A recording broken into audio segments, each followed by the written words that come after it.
Hola, buenos días. Pues después de una bonita inauguración tenemos aquí a uno de los catedráticos de Derecho Internacional que más sensibilidad tiene sobre las cuestiones que estamos analizando en este congreso. El profesor Jorge Cardona ha sido miembro del Comité de Derechos del Niño y además ha sido un miembro muy querido y al mismo tiempo muy odiado por algunos porque ha hecho avanzar mucho la protección de los niños en los distintos ordenamientos de los estados y además es una persona que está muy vinculada a protección de personas vulnerables, personas con discapacidad. De hecho, el profesor Cardona ha estado en el proceso de elaboración de un convenio que protege a las personas con discapacidad y él ha trabajado de toda la vida. Yo empecé trabajando con él en sus primeros proyectos sobre cuestiones de paz, seguridad y derecho internacional humanitario. Entonces, pues era de justicia, por así decirlo, el traerle como primer conferenciante para que nos explicase una cosa que a mí se me ocurrió pensando en lo que no había visto y lo interesante que sería y pensando que él tendría muchas cosas que decir, que es el tema de la vulnerabilidad interseccional en el contexto de los niños en los conflictos armados, cuando una persona, además de ser vulnerable por ser pequeño, menor de edad, además de ser vulnerable por ser mujer, tiene otro tipo de vulnerabilidad, en este caso la discapacidad o cualquier otra cuestión. Yo no había visto mucho y bueno, pues seguro que el profesor tiene muchas cosas que decir sobre este tema de lo que es o lo que debería ser. Así pues, le doy la palabra y le agradezco enormemente que esté aquí apoyando el Congreso, a los que ha estado todo el fin de semana. Por favor, te apoyo, ¿qué quieres que haga? Y se lo agradezco en el alma porque ha habido momentos de verdadero desesperación, pero bueno, siempre que llamaba a Jorge se animaba a la moral. Así pues, te doy la palabra y muchas gracias por venir. Gracias. Bien, buenos días. Voy a quitar esto de aquí por si hace eco con el micro que ya llevo puesto. Y bueno, yo quiero, antes de agradecer el haber sido invitado, hacer una mención especial a la situación en la que estamos viviendo. Ustedes saben que el terrible drama que estamos viviendo en la provincia de Valencia, donde llevamos más de 200 muertos en los últimos días y todavía quedan muchos por aparecer. Es una situación realmente dramática y no podemos empezar una exposición sin hacer un recuerdo de esa situación. Yo quiero agradecer, entre comillas, lo del agradecer a la profesora Ruth Abril que me haya pedido que inaugure el Congreso con una conferencia sobre un tema del que yo hace unas horas realmente no sabía mucho y que he tenido que ir construyendo con los datos que tengo. El Congreso fija la atención en la intersección entre tres factores: la infancia, el género y el conflicto armado. Esa es la intersección de los tres factores que, sin lugar a dudas, supone una situación de especial vulnerabilidad. Esto no va. ¿Qué tengo que hacer para que vaya? Enfoco ahí, enfoco aquí, enfoco allí. No enfoco. Ahora me he pasado. Las niñas en los conflictos armados se encuentran en situación de especial vulnerabilidad, sin lugar a dudas. Y además, cuando son reclutadas como niñas soldado, como dice el título del Congreso, esas niñas son invisibles. No es un fenómeno. Cuando estamos hablando de niño soldado, todo el mundo piensa en niño, no se piensa en niña. Y eso hace que la invisibilidad agrave todavía y haga más vulnerable su situación. Bien, yo lo que querría es añadir un cuarto factor que hace que la vulnerabilidad y la invisibilidad todavía sea mayor, y es la discapacidad. Según la Organización Mundial de la Salud, el 15% de la población del mundo tiene algún tipo de discapacidad.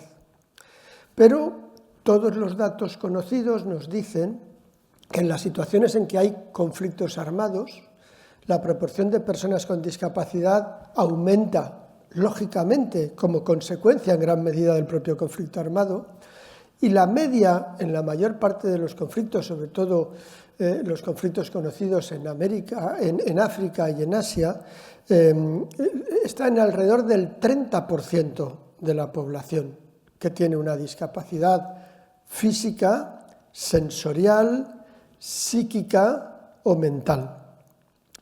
Sin embargo, a pesar de que esa evidencia de la prevalencia de la discapacidad, no es fácil encontrar estudios sobre niños y niñas con discapacidad en un conflicto armado, sin más. Alguno hay en los últimos años, pero poco. Y si nos vamos a niñas con discapacidad en conflictos armados, pues yo llevo 2 semanas buscando y no he encontrado ninguno. No hay nadie que haya trabajado, en mi conocimiento, sobre las niñas con discapacidad, niñas soldado en conflictos armados. No, como si no, la invisibilidad es absoluta. Tal vez sea el resultado de que las personas con discapacidad han sido objeto tradicionalmente de una estigmatización continua, una discriminación debido a estereotipos obsoletos, prácticas nocivas y una falta de concienciación.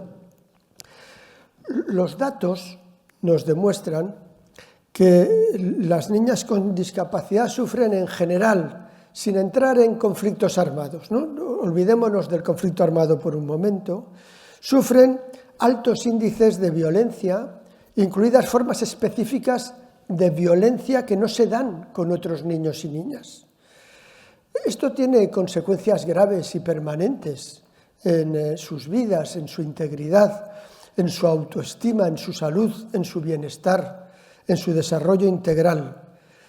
Entre las formas de violencia que podemos encontrar, pues hay ciertos tipos específicos de abandono o trato negligente, en el que las niñas con discapacidad en las sociedades en general son institucionalizadas, se producen situaciones de trato negligente por falta de proporcionarle los recursos que necesitan para su desarrollo.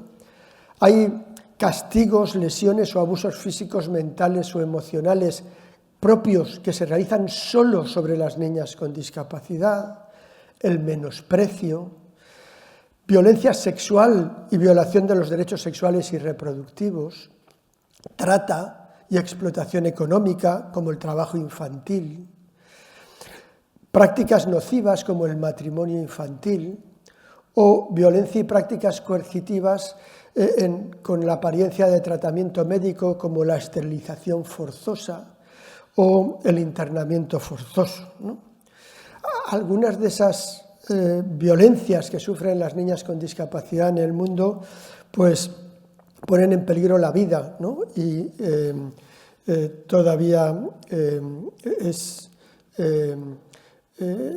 mayor. Si ahora nos fijamos en la intersección del conflicto armado, es decir, los niños y niñas con discapacidad en conflicto armado, el punto de partida es que los conflictos armados en todo el mundo tienen un impacto devastador en todos los involucrados, pero en particular en aquellos que ya sufren desigualdades preexistentes. Cuando ya hay una desigualdad en la sociedad, esa desigualdad se acrecienta y tiene mayores repercusiones negativas en las personas que se encuentran en esa situación de desigualdad. Así, con carácter general, los niños, niñas y adolescentes, por el solo hecho de ser niño, niña y adolescente, sin hablar todavía de discapacidad, son una de las poblaciones más afectadas por los conflictos armados. Y si tienen una discapacidad, lógicamente se multiplica. En este congreso ustedes van a ver cómo inciden los conflictos armados en los niños, niñas y adolescentes, y en especial en las niñas y en las adolescentes. Y cómo sufren todo tipo de violencia. Como, no estoy hablando de discapacidad, las niñas y las adolescentes son objeto de tortura en muchos de los conflictos armados, son objeto de reclutamiento ilícito, son objeto de abuso sexual, son objeto de explotación infantil, de desaparición forzada, de presencia en asesinatos y torturas de sus familiares que terminan influyéndoles psíquicamente de un modo terrible. Si eso se da con todos los niños y niñas, ahora coloquen ustedes a los niños y niñas con discapacidad y empecemos a ver algunas de las consecuencias específicas en relación con ellos. Por ejemplo, la dificultad para huir de un ataque. Se produce un ataque, se avisa de que se va a producir el ataque en muchas ocasiones y no les da tiempo a salir. Y no les da tiempo porque van en una silla de ruedas, porque no oyen, por ser sordos, el aviso, porque no saben por dónde tienen que salir porque son ciegos, porque no entienden lo que les va a ocurrir porque tienen una discapacidad mental o psicosocial y por lo tanto no les es fácil salir de allí, ¿no? Mientras que los niños con discapacidad física tienen problemas de movilidad y son los primeros que podemos ver, los niños con una discapacidad sensorial de desarrollo intelectual pueden además no saber ni entender nada de lo que está ocurriendo. Hay un ejemplo del conflicto de Gaza en 2014, no quiero imaginarme lo que está ocurriendo en el 23-24. En el conflicto de Gaza de 2014, el ejército de Israel lanzó el siguiente mensaje: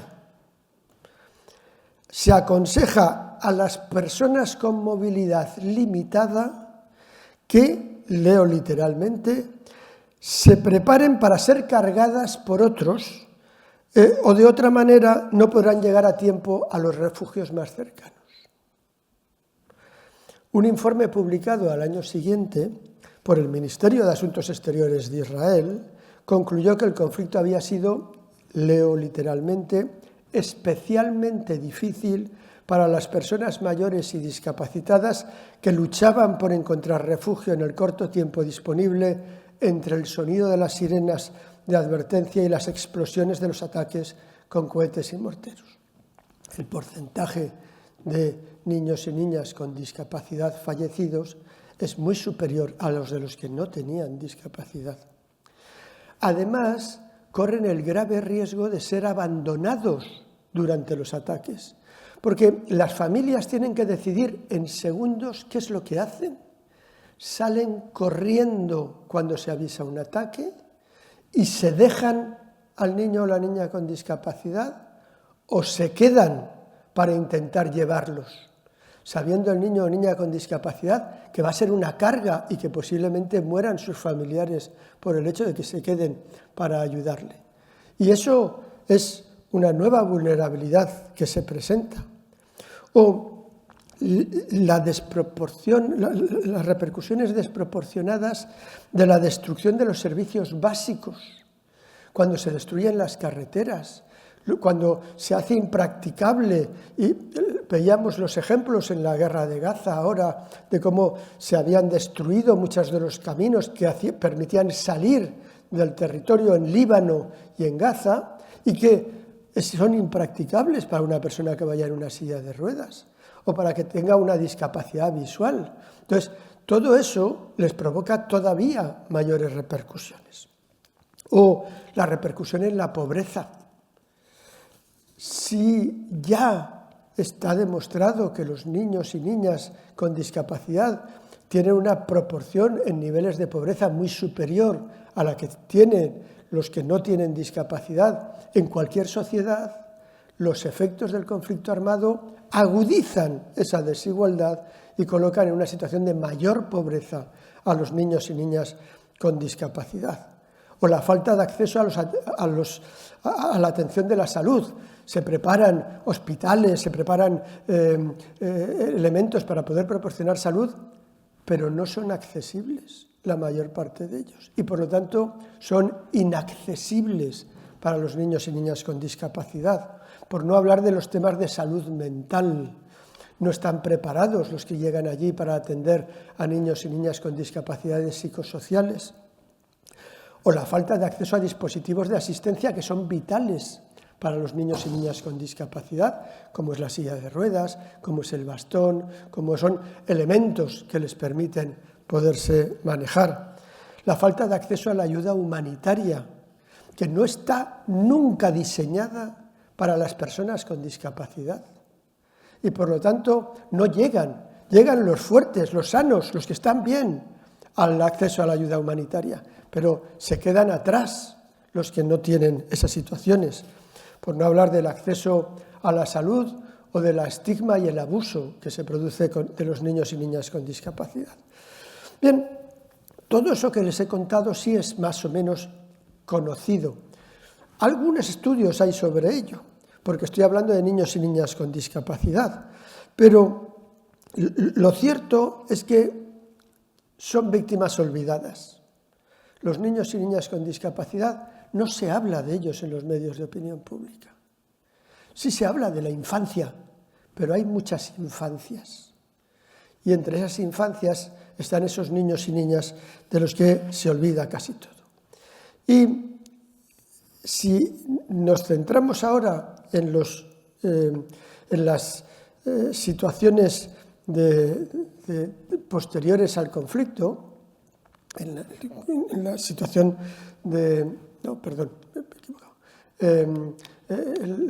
los niños y niñas con discapacidad en las situaciones de conflicto, piensen que no solamente es la situación de conflicto, es también la situación tras el conflicto o en la huida del conflicto. Por ejemplo, no hay planificación espacial adecuada y segura con infraestructuras eficientes y accesibles en los campamentos de refugiados o fuera de ellos para los niños y niñas con discapacidad.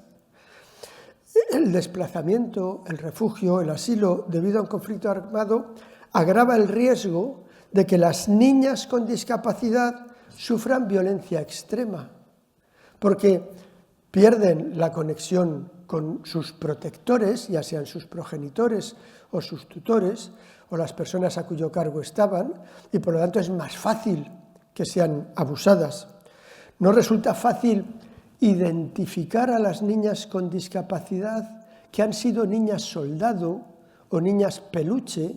Una niña peluche en los conflictos armados es la niña que no es utilizada para llevar armas, sino que es utilizada como regalo sexual, para que esté con los niños reclutados o con los adultos que forman parte de los grupos armados. Se utiliza el término de niña peluche.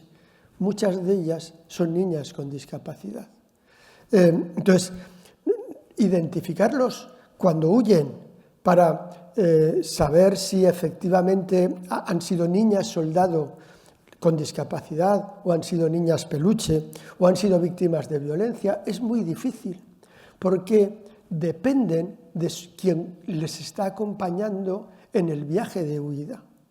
Y en muchas ocasiones es su propio abusador y ellos no saben expresarlo. Es muy difícil identificar a una niña con discapacidad que haya sido objeto de esa situación para poder adoptar las medidas de rehabilitación y reinserción necesarias. Y cuando sí que son identificadas, nos encontramos que los alojamientos seguros y los servicios especializados de violencia de género contra la mujer en centros de refugiados no son accesibles y por lo tanto no pueden entrar en los mismos. Entonces, todo eso hace que corran un mayor riesgo de ser víctimas de trata de personas y explotación sexual. Y si ahora nos centramos ya en las niñas con discapacidad. Todo esto que he dicho era de las niñas con discapacidad en el conflicto armado. Y las que son reclutadas, aquí hay un primer punto a tener en cuenta. Una niña con discapacidad es más fácil reclutarla que una sin discapacidad. Va a prestar mucha menor oposición a su reclutamiento y por lo tanto es más fácil su reclutamiento. En segundo lugar, muchas niñas que han sido reclutadas sin discapacidad van a incurrir en una discapacidad como consecuencia de su propio reclutamiento y de lo que le van a hacer durante el reclutamiento. Discapacidades no solamente físicas y sensoriales, sino sobre todo psíquicas y mentales provocadas por esa situación. Por lo tanto, no estamos hablando, en realidad no sabemos de qué número estamos hablando, nadie, porque no hay ningún estudio sobre niñas con discapacidad. Pero no debe de ser un número despreciable entre las niñas reclutadas.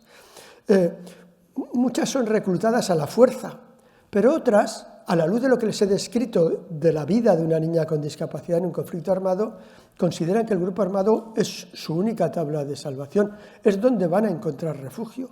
Y por lo tanto, ellas mismas se pueden incorporar a los grupos armados precisamente por la terrible situación que están viviendo durante la situación de conflicto. Muchas son reclutadas como esclavas sexuales para matrimonios forzados o dadas como trofeos entre los combatientes. Como ha sido ampliamente demostrado, la violencia sexual se utiliza como táctica para deshumanizar a los niños y niñas.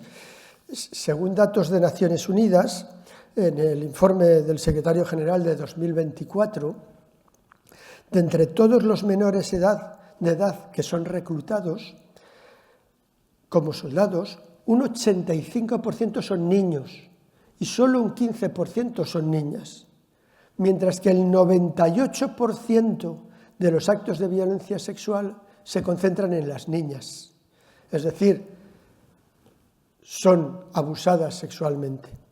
Estos datos no existen de forma desagregada para las niñas con discapacidad, porque son invisibles, o que adquirieron discapacidad después de haber sido reclutadas, pero todo nos hace pensar que el porcentaje será todavía mayor, puesto que enfrentan barreras adicionales. Por otra parte, en el proceso de desarme y desmovilización posterior al conflicto armado, ya los niños y las niñas que han sido reclutados tienen especiales dificultades, porque normalmente son estigmatizados, no son considerados como combatientes y por lo tanto no reciben las ayudas que están recibiendo en esos movimientos de desmovilización. Pero los efectos que ya se producen perniciosos se multiplican en las niñas con discapacidad. Piensen en el doble estigma que tiene una niña con discapacidad que ha sido reclutada y que termina el conflicto como niña soldado sobreviviente, el que a los problemas físicos y psicológicos relacionados con el abuso sexual que ha sufrido, el embarazo o la desatención durante el parto, con las consecuencias de fístulas, enfermedades venéreas, sida, etcétera, que pueda sufrir, se le añade la estigmatización que lleva consigo el haber sido niña reclutada. Bien, con esta descripción que para empezar el Congreso espero que no les haya removido el estómago, la pregunta que nos hacemos es, bueno, ¿y el derecho cómo reacciona ante esto? ¿Lo tiene en cuenta el derecho internacional humanitario? Lo primero que hay que decir es que el derecho internacional humanitario, elaborado fundamentalmente a mediados del siglo XX, la infancia la trata poco, la discapacidad la trata nada, no existe la discapacidad. Y el derecho internacional humanitario se queda anclado durante todo el siglo XX con una visión de la que ahora hablaré un poquito más, que es la visión médica de la discapacidad. ¿De qué se preocupa el derecho internacional humanitario? De los enfermos y heridos. Y por lo tanto considera a las personas con discapacidad enfermos. Pero esa es una visión médica de la discapacidad. En medio se ha ido produciendo una evolución en el derecho internacional de los derechos humanos, en el que poco a poco se ha ido consagrando que una visión diferente de la discapacidad, la visión social o con perspectiva de derechos humanos de la discapacidad, en el que se contempla a la persona con discapacidad no solo como el que tiene una deficiencia física, sensorial, mental o psicosocial, sino como aquel que, teniendo una deficiencia, encuentra barreras que le impiden el ejercicio de sus derechos en condiciones de igualdad. Barreras sociales, económicas, políticas, culturales, que les impiden el ejercicio de tal manera que para conseguir que puedan ejercer sus derechos en igualdad con los demás, lo que hay que hacer es eliminar las barreras. Si una persona con discapacidad motora no tiene ninguna escalera ni barrera física, puede ejercer sus derechos en condiciones de igualdad. Por lo tanto, de lo que se trata es de eliminar esas barreras que les impiden el ejercicio de los derechos. Pero bien, el derecho internacional humanitario, por contra, tiene ignorancia sobre la discapacidad, hasta que, a finales del siglo XX, empieza la jurisprudencia de la Corte Internacional de Justicia, con un proceso de evolución que no fue fácil y que va a ir pasando por diversas etapas, donde al principio se decía los derechos humanos son importantes, pero la lex specialis es el derecho internacional humanitario y por lo tanto aplico el derecho internacional humanitario. Finalmente, en el caso de las actividades armadas en el territorio del Congo, la Corte Internacional de Justicia en 1996 va a acabar con esa tendencia y va a señalar literalmente lo que tienen en la diapositiva, diciendo: la protección que ofrecen los convenios y convenciones de derechos humanos no cesa en caso de conflicto armado. Ambas ramas del derecho internacional, a saber, el derecho internacional relativo a los derechos humanos y el derecho internacional humanitario, deben ser tomadas en consideración en nivel de igualdad. Claro, dicho eso, bueno, yo ahora, ¿cómo lo soluciono jurídicamente el conflicto? Si tengo un conflicto entre el derecho internacional humanitario y el derecho internacional de los derechos humanos, pues el conflicto se tiene que solucionar con un principio claramente establecido en el derecho internacional, un principio general, que es: en todos los sectores que buscan la protección del ser humano hay que aplicar el principio pro homine, es decir, la norma más favorable para la persona. Y eso es lo que nos va a permitir que, aunque en el momento en que se redactaron los convenios de Ginebra del 49 no había ninguna sensibilidad ni perspectiva de derechos humanos respecto a la discapacidad, podamos o debamos, a fecha de hoy, aplicar los tratados de derechos humanos y, en especial, en el tema que yo estoy tratando, la Convención sobre los Derechos de las Personas con Discapacidad de 2006, para interpretar las normas del derecho internacional humanitario a la luz de esos convenios de derechos humanos. La Convención de Derechos de Personas con Discapacidad, la Convención sobre Derechos del Niño, la Convención para la Eliminación de todas las formas de discriminación de la mujer, que los tres tratados hacen referencia a las niñas con discapacidad y deben de interpretarse en los conflictos armados el derecho internacional humanitario a la luz de esos tres. ¿Y esto cómo se ha ido produciendo? Pues, de aquella concepción médica que nos planteaba el derecho internacional humanitario, hay que pasar a la concepción social de la Convención de Derechos de Personas con Discapacidad. Eso va a empezar a producirse ya en el siglo XXI, En primer lugar, en el 2015, el Alto Comisionado de Naciones Unidas para los Derechos Humanos elaboró un informe temático que lo que pretende es desarrollar el artículo 11 de la Convención de los Derechos de Personas con Discapacidad. El artículo 11 de la Convención dice que la Convención de los Derechos de Personas con Discapacidad se aplicará íntegramente y sin excepciones en las situaciones de crisis humanitaria y de conflictos armados. Por lo tanto, para aplicar ese artículo 11, elabora el Alto Comisionado un informe sobre los derechos de las personas con discapacidad en situaciones de conflicto armado. Posteriormente, en el 18, el Comité de Derechos de Personas con Discapacidad, el órgano creado por la Convención, va a elaborar una observación general, la número 6, en la que habla específicamente de cómo las personas con discapacidad son objeto de una mayor discriminación y violencia en los conflictos armados y en la necesidad de interpretar el derecho internacional humanitario, y va explicando cómo a la luz de la Convención. En el año 2019, el Consejo de Seguridad aprobará la resolución 2475 sobre el impacto desproporcionado de los conflictos armados en las personas con discapacidad y, por lo tanto, empieza a contemplarse la discapacidad. Es cierto, y hay que decirlo, que si leen ustedes la resolución 2475 del Consejo de Seguridad, la palabra niño no existe, ni niño ni niña. Habla de las personas con discapacidad y, por lo tanto, no tiene perspectiva de infancia. En marzo de 2021, la Secretaría de la Conferencia de Estados Parte en la Convención de Derechos de Personas con Discapacidad elabora una nota en la que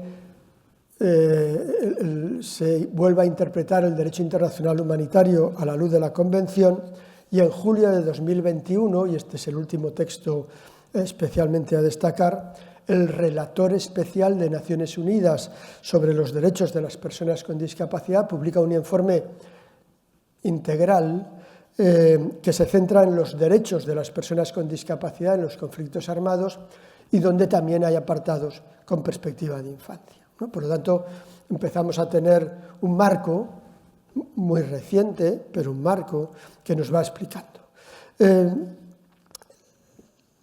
La clave para entender qué es lo que se está pidiendo hacer es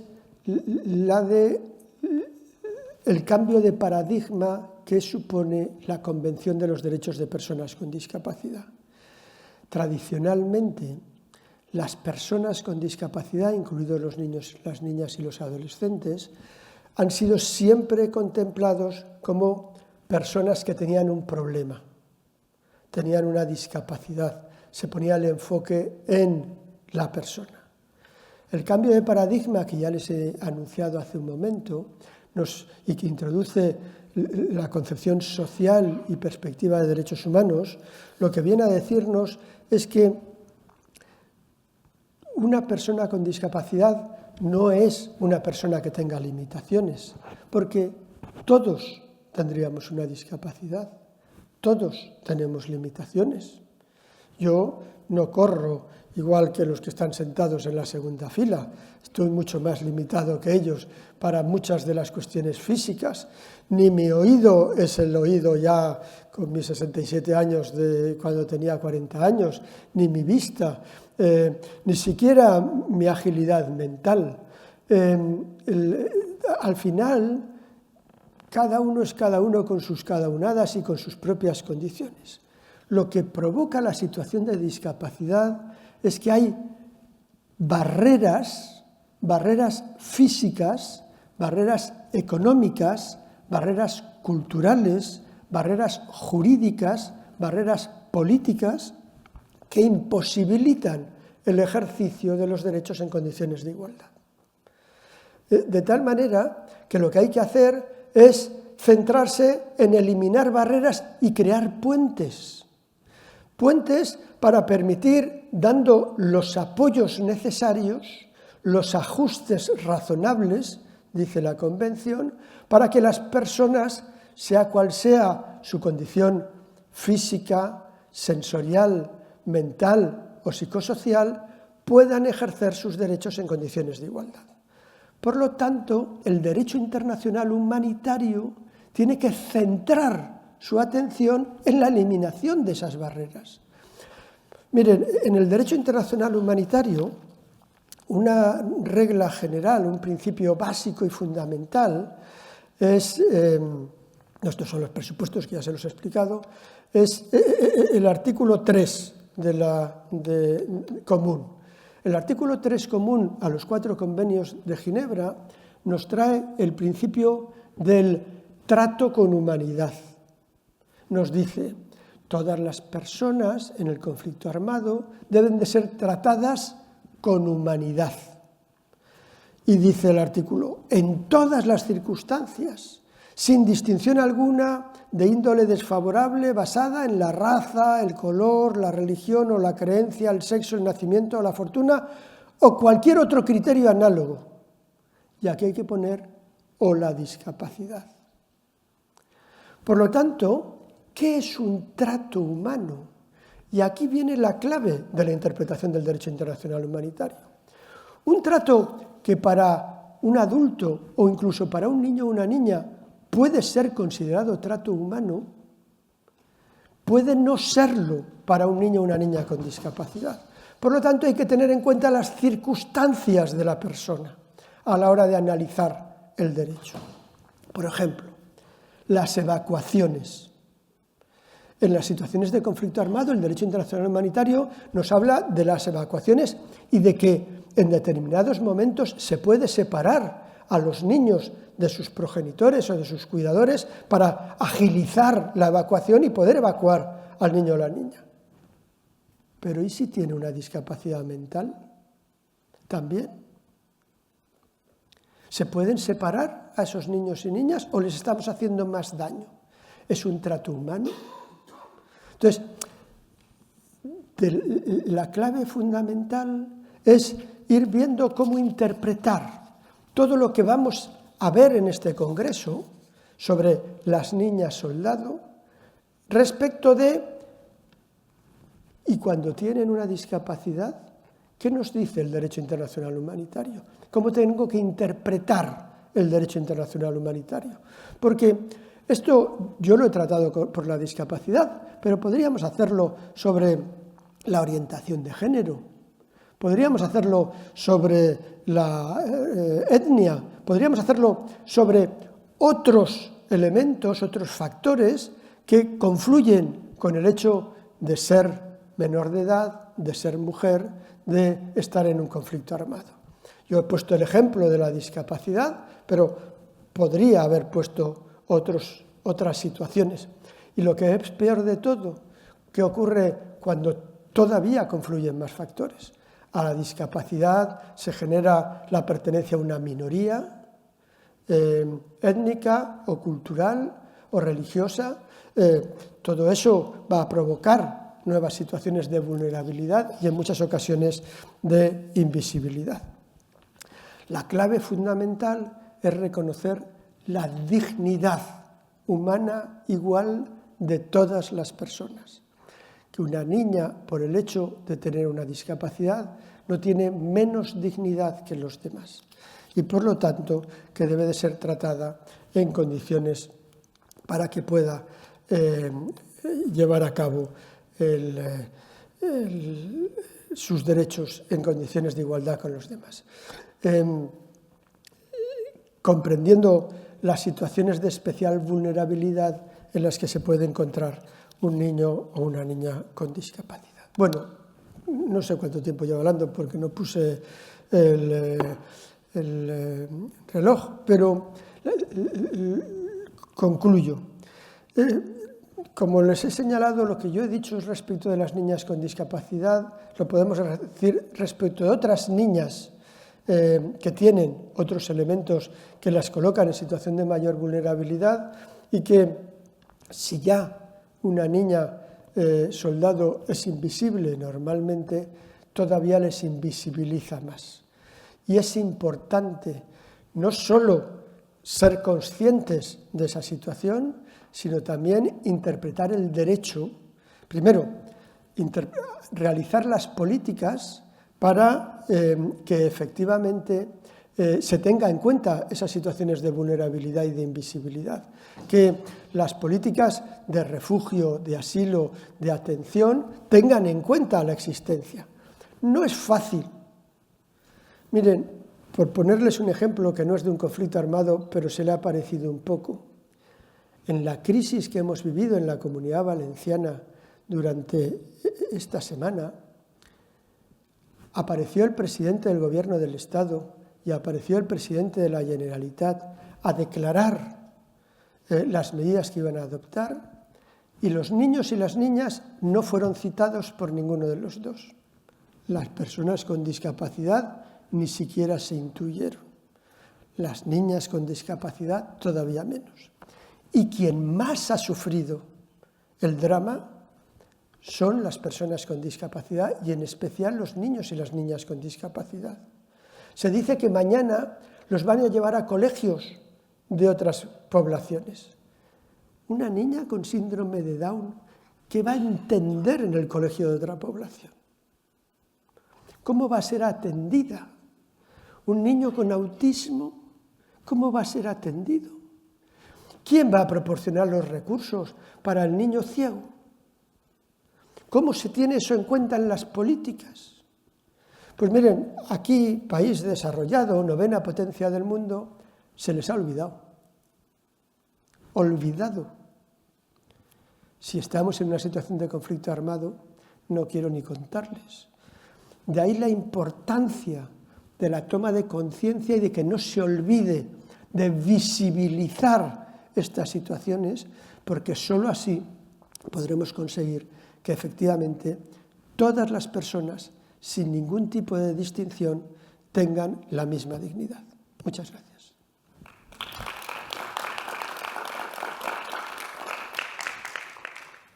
No sé si estaba previsto pregunta. Hola.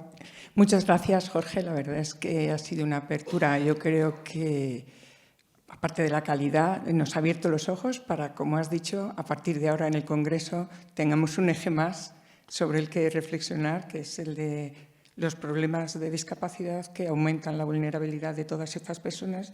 Y bueno, pues cuando vayamos tratando los temas, tener ahí un pepito grillo que nos diga, y para estas personas, ¿cómo reaccionaríamos?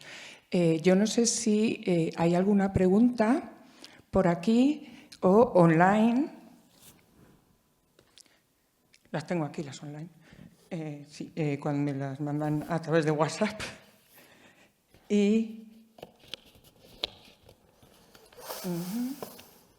Vale. Vale. ¿Alguno de ustedes quiere hacer una pregunta? Sí, diga usted. Espere que le doy el micrófono.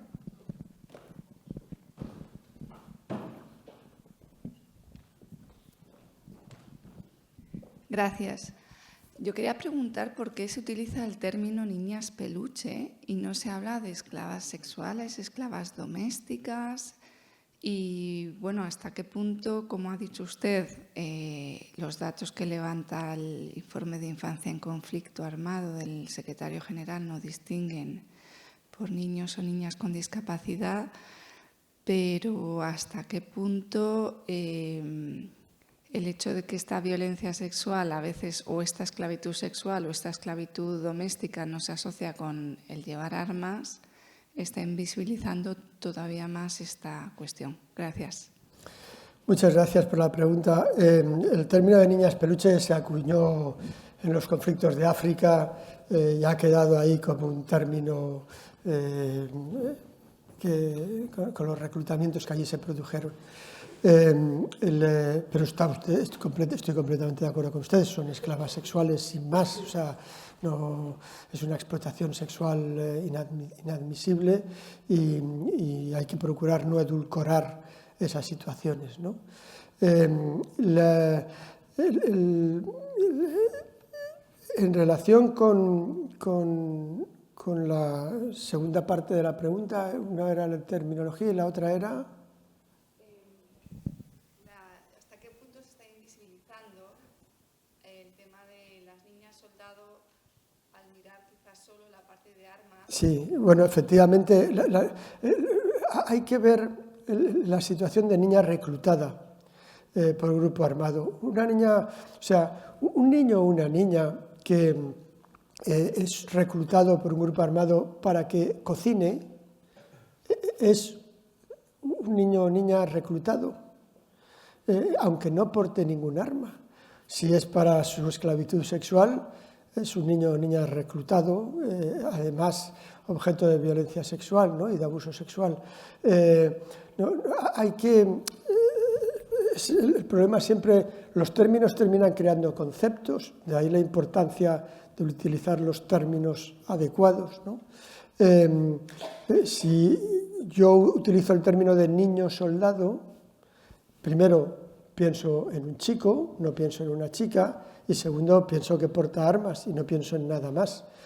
Sin embargo, los niños, niñas y adolescentes son reclutados con para otras muchas cosas, también como espías, también como bombas andantes, también como juguete para divertirse los demás. Es decir, son reclutados con muchas finalidades, son utilizados con muchas finalidades y todos son niños o niñas reclutados ilegalmente, ¿no?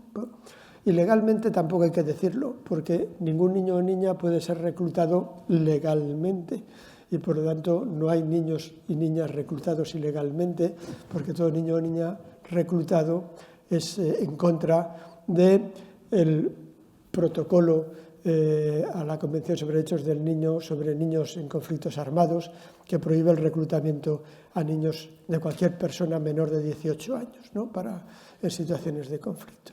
Entonces, y que, sin embargo, tampoco utiliza ni la palabra niña ni la palabra discapacidad.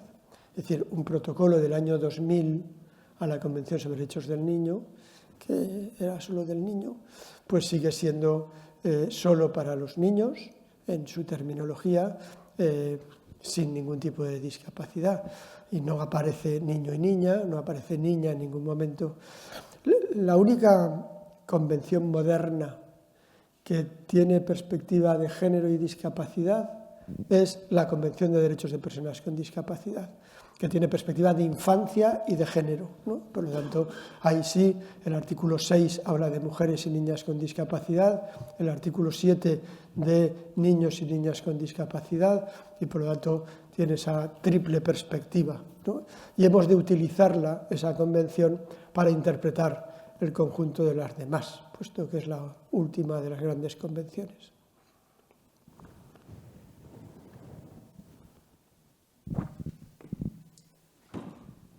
¿Alguna otra pregunta? No, pues nos vamos.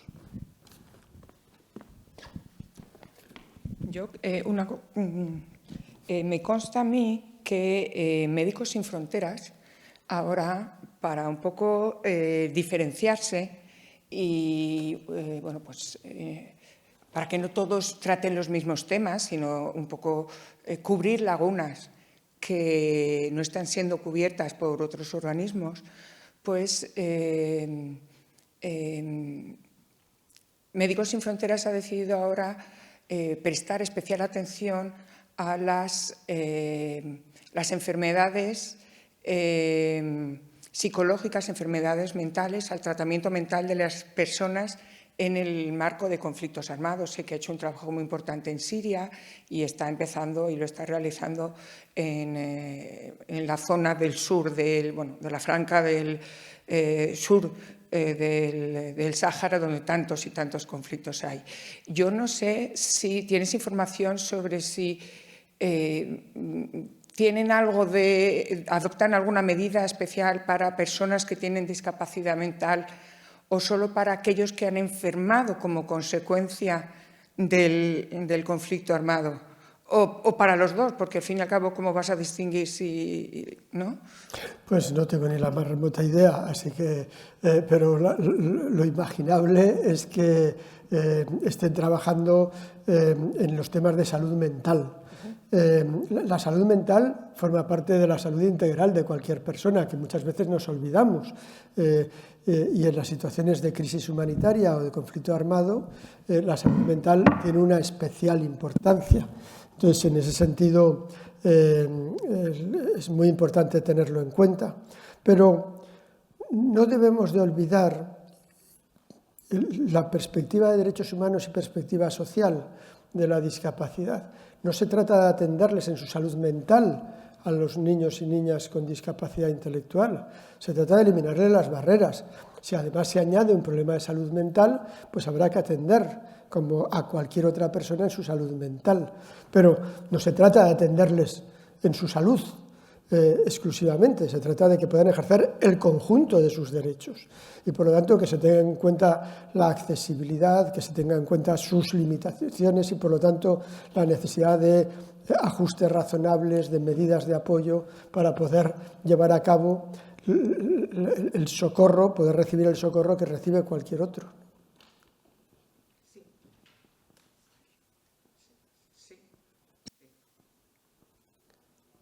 ¿Lo has apagado?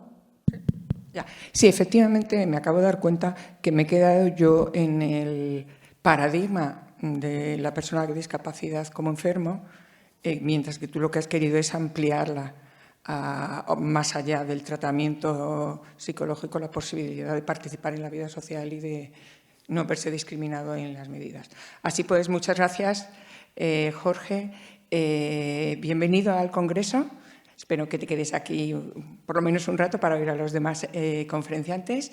Y nada, gracias por tu aportación, que se podrá leer en el libro que vamos a publicar. He olvidado decir que detrás de Jorge, bueno, ahora ya no, pero antes, detrás al principio, cada vez que haya un comunicante hay un QR donde se puede ver su currículum, para no tener que pasarlo y para que las personas online puedan ver un poco el currículum breve, reducido de cada uno de ellos, así es que en la siguiente conferencia es el listado. Pueden ver también la de Jorge y la de la siguiente ponente. Muchísimas gracias, Jorge.